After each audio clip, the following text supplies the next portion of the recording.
Boa noite a todos. Sejam todos muito bem-vindos a nossas reuniões, a nossa palestra, a Casa do Centro Espírita Augusto Silva. Que nós possamos, nesta noite, sintonizar com os amigos espirituais que orientam e coordenam o trabalho da nossa querida casa, e sintonizado também com o nosso Mestre Jesus, nós possamos unir o nosso pensamento nas melhores vibrações de serenidade, de tranquilidade, de calmaria que surgem em nossos corações quando os nossos pensamentos sintonizam com pensamentos elevados. Que Jesus abençoe a cada um de nós e que Ele possa ser a inspiração para as reflexões da nossa noite. Que Jesus ampare e receba todos em seu infinito amor. Bem, meus amigos, não faltam histórias, argumentos, assuntos, artigos que falam sobre a importância da disciplina para que nós possamos atingir objetivos. Ser perseverante, não desistir diante dos obstáculos, tentar várias vezes, até que nós possamos alcançar aquilo que nós almejamos e aquilo que nós definimos como meta. Não falta. E apesar disso, também há uma ideia de que ser disciplinado por vezes significa ser chato, ser metódico, ser conservador, ser antiquado. Então, por isso, muitas vezes, nós associamos a palavra disciplina a uma rigidez, a uma severidade. Pois bem, e a proposta desta noite é nós afastarmos de nós esse nível de rigor da disciplina, da ideia da disciplina, e ampliar essa ideia, elevar essa ideia para um potencial maior. Porque a disciplina é uma ferramenta que pode redirecionar as nossas vidas. E com a ajuda do benfeitor espiritual Emmanuel, no livro Palavras de Vida Eterna, nós vamos associar a disciplina a um dos anseios, a uma das aspirações que é inerente à natureza do ser espiritual. E por ser inerente ao ser espiritual, ela palpita em todos nós a liberdade. E nós não estamos nos referindo aqui à liberdade de ir e vir. Nós estamos falando da liberdade do ser espiritual. E é claro que nós vamos aprender com aquele que foi exemplo de disciplina e libertador por excelência, Cristo Jesus. Citando Paulo de Tarso, para a liberdade, Cristo nos libertou. E é nesta frase de Paulo que o texto se debruça e nos traz uma reflexão. A liberdade em Jesus, diz o benfeitor espiritual. Não raro, pintam o mestre à afeição de um extremista, aquele que feriu instituições e derrubou princípios. Muitas vezes a imagem de Jesus, ela é associada dessa forma.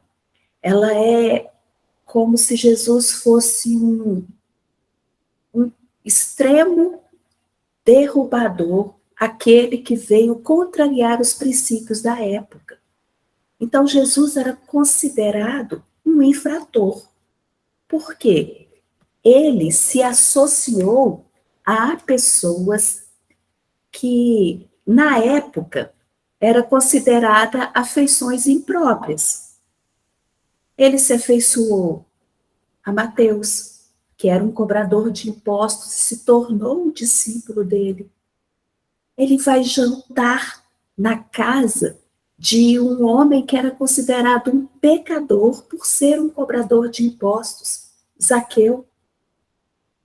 Ele se afeiçoa a Madalena, uma prostituta, que se tornou uma das suas mais fiéis seguidoras.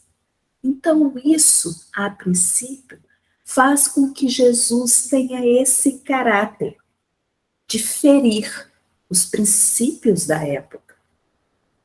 Mas, entretanto, diz o benfeitor Emmanuel, ninguém no mundo foi mais fiel cultor do respeito e da ordem. E aí ele vem elencando alguns comportamentos do Cristo, dizendo para ele, dizendo para nós, aliás, né, que ele foi, acima de tudo, leal a Deus e leal ao serviço dos homens. Por exemplo, ele não exigiu um berço dourado para ingressar no mundo. Foi fiel a Deus. Ele aceita de bom grado aquela infância que seria uma infância de trabalho, uma infância árdua, uma infância laboriosa. Lealdade a Deus. E abraça tantos companheiros do seu ministério que não eram nem santos, nem retos, não havia neles nenhum heroísmo. E ele nunca se volta contra a autoridade estabelecida. Nunca levantou uma bandeira de revolta, de anarquia, nunca. Mas nem por isso deixou Jesus de trabalhar na extinção da crueldade, na extinção da hipocrisia, na extinção do comércio das coisas imortais. Não deixou de trabalhar pela extinção da delinquência. Mas desta forma, ainda assim, em nenhum momento, ele golpeia ou persegue os homens. Então, por isso, ele foi um homem cultivador fiel do respeito às leis. E ainda assim, ele vai ao encontro dos enfermos. Ele serve a todos indistintamente. Padece a ingratidão. E desta forma, cumprindo todos os regimentos, todas as regras, ele se fez mais livre que todos os homens. Livre para continuar servindo, livre para continuar amando. E ainda diz o benfeitor, ensinou-nos assim o Cristo Jesus, que a liberdade não explode de paixões indomesticadas. Porque nas sombras do eu, a liberdade do faço o que eu quero, frequentemente cria desordem e favorece a loucura. Assimilemos do mestre o senso de disciplina para alcançarmos a liberdade.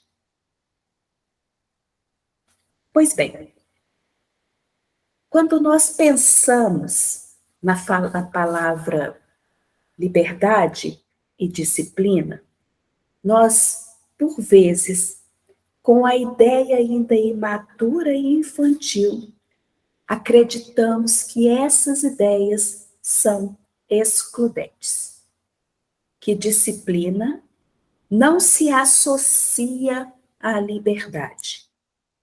Mas o benfeitor espiritual vai nos fazer trazer justamente o olhar maduro, o olhar de quem compreendeu que essas duas ideias, muito pelo contrário, elas se associam, elas se conjugam, elas dialogam, porque a disciplina, ela é, digamos assim, o alicerce de todas as virtudes.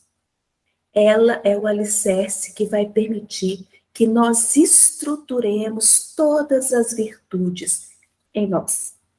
Porque a disciplina vai nos mostrar ou vai nos ensinar a controlar nossos impulsos.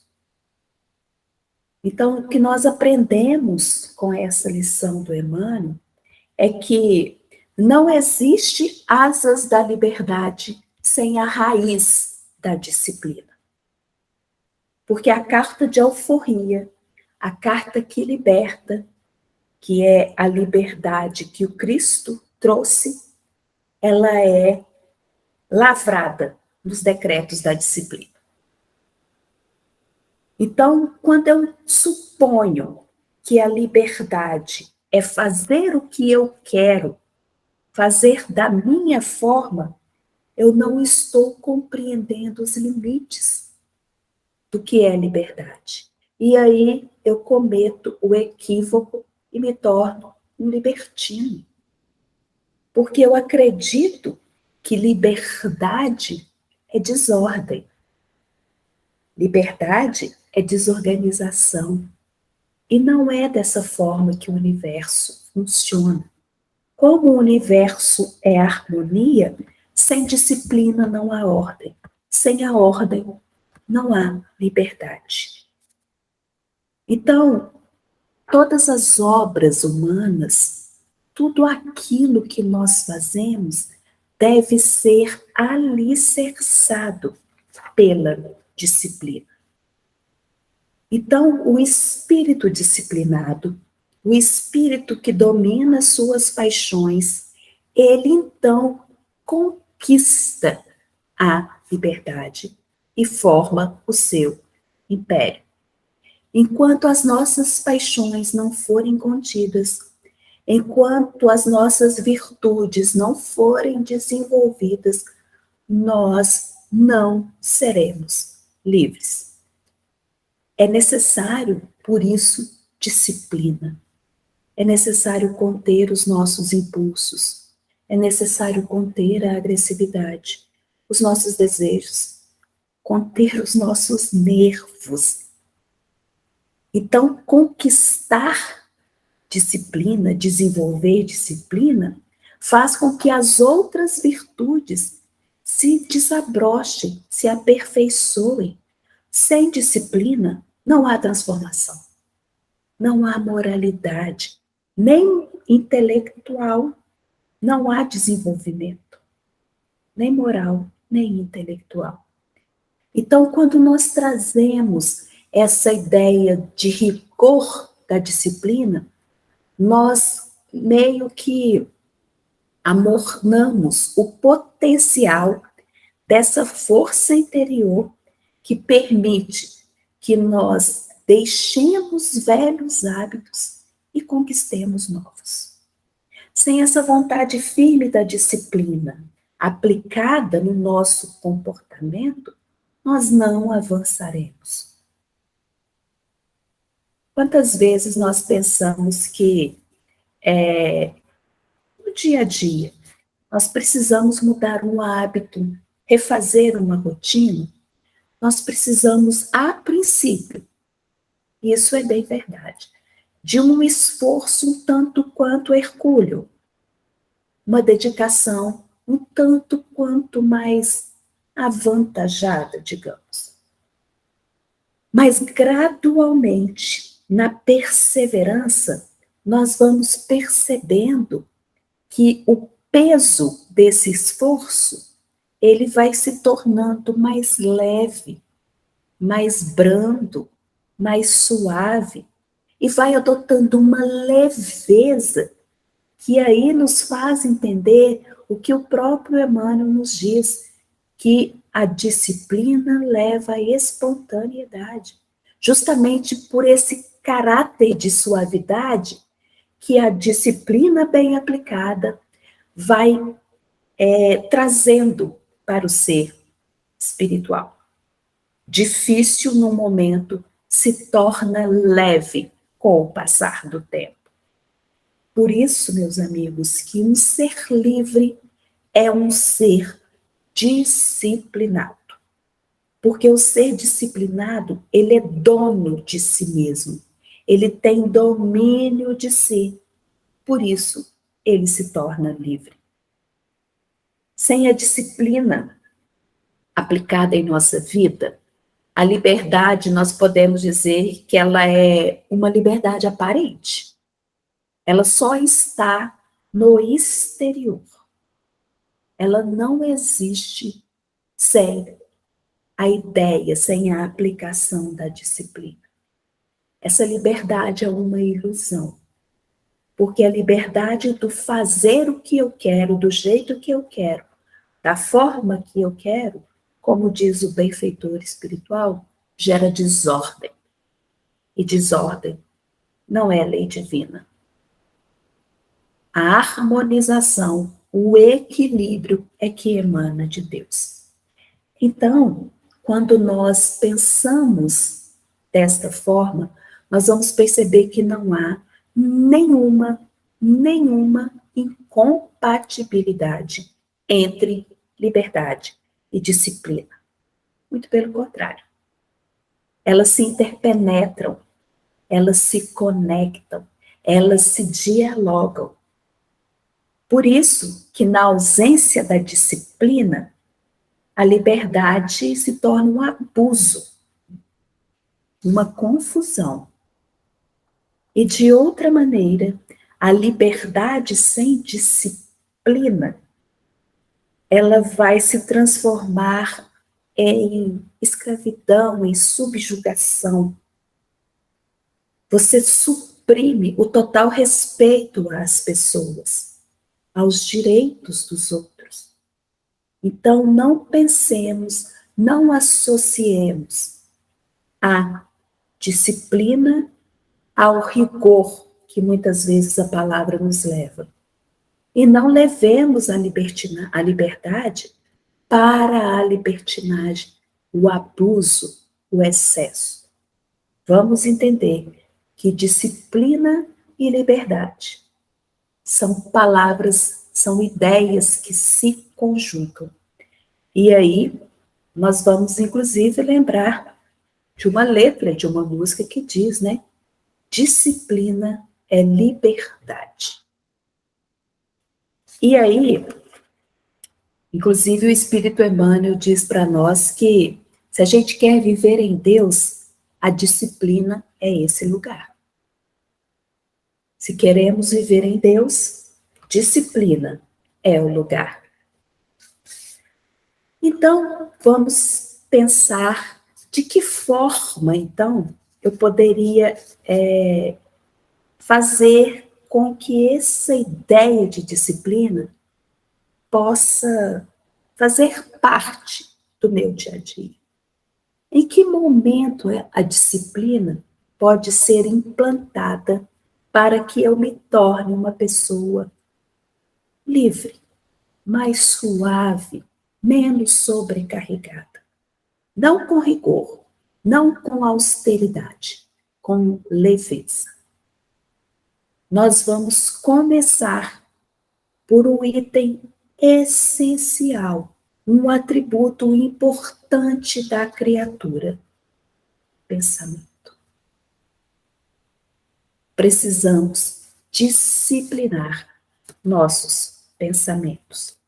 Porque, como diz Leon Denis, no livro Problema do Ser, do Destino e da Dor, o pensamento é criador.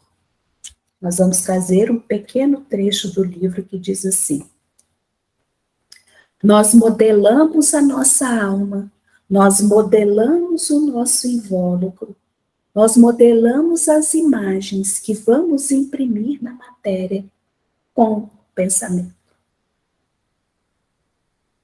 Por que Leon Denis afirma isso? Tudo que existe, tudo que nós vemos surgiu, teve origem no pensamento. Alguém imaginou, alguém idealizou, alguém trabalhou e depois exteriorizou. Isso vale para as coisas materiais, isso vale para as coisas morais. O pensamento cria a moralidade do ser também. Muitas vezes nós acreditamos que o pensamento cria como uma coisa abstrata, quando na verdade o pensamento cria de forma concreta. Tudo que nós imaginamos, uma casa que foi construída, ela primeiro surgiu, idealizou-se na mente de uma pessoa. E depois ela se concretizou. Assim também para as virtudes, para a moralidade do ser. O nosso pensamento precisa ser disciplinado. E aí nós vamos elencar algumas dicas do próprio Leon Denis para que nós possamos começar a disciplinar o nosso pensamento e entrar, seguir o roteiro da disciplina de Jesus. No capítulo que se chama A Disciplina do Pensamento e a Reforma do Caráter, Leon Denis traz alguns ensinos importantes. Nós vamos citar alguns. Ele diz assim, primeira coisa, nós precisamos aprender a fiscalizar o nosso pensamento. Aprendamos a fiscalizar o nosso pensamento e imprimir ao nosso pensamento uma direção nobre e digna. É um passo. E toda vez que surgir um mau pensamento, alguma coisa que não seja legal, se você fiscaliza, vai surgir um alerta em você, e aí você vai tomar uma atitude para redirecionar esse pensamento. Então, fiscalize o seu pensamento. Cada tipo de pensamento tem uma hora e seu lugar. Nós não podemos deixar que os nossos pensamentos fiquem atribulados. Se eu estou em determinada situação, o meu pensamento ali deve estar. Se eu estou no trabalho, o pensamento no trabalho. Se eu estou em casa, o pensamento em casa. Se eu estou no momento de leitura, o pensamento na leitura. Cada pensamento tem o seu lugar e o seu momento. E é necessário também, meus amigos, escolher com cuidado nossas leituras.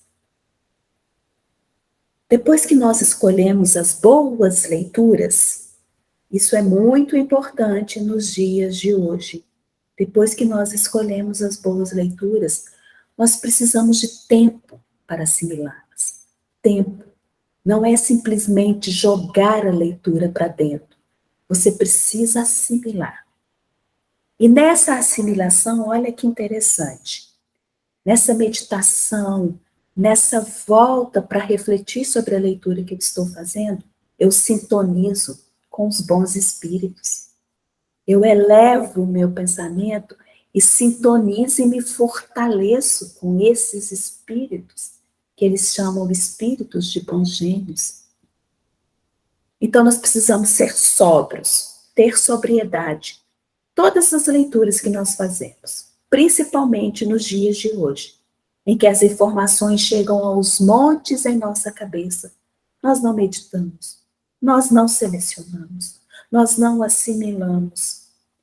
E aí nós passamos incessantemente de um assunto para o outro, sem refletir.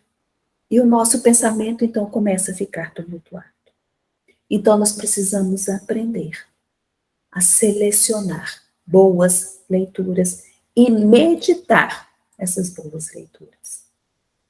E também praticar meditação. Praticar prece. Porque aí nós vamos nos concentrar e levar o nosso pensamento para o lado solene das coisas. Quão difícil é nós fazermos com que o nosso pensamento se concentre em uma coisa. Isso é trabalho. Isso é trabalho praticado com disciplina. Então, disciplinar o pensamento, meus amigos, significa disciplinar a vida. E disciplinando a vida, nós vamos escolhendo os caminhos mais seguros. E desta forma, renovado no pensamento, a nossa conduta estará refeita. E na conduta refeita, o caminho é de liberdade. Que Jesus abençoe a todos e que tenhamos a certeza de que o libertador por excelência e o mestre da disciplina, o nosso querido Jesus, está conosco.